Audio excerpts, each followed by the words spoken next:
夢的時候，是一名消防員，守護城市也守護家的平安。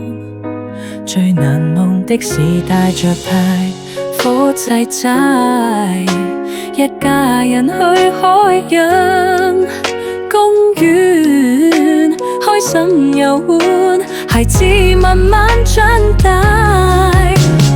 我們的日子平凡又溫暖，一家人平安就是最大福氣。傳言和二老樹散水，回首了一生，最珍惜的始終是身邊這位伴我多年的人。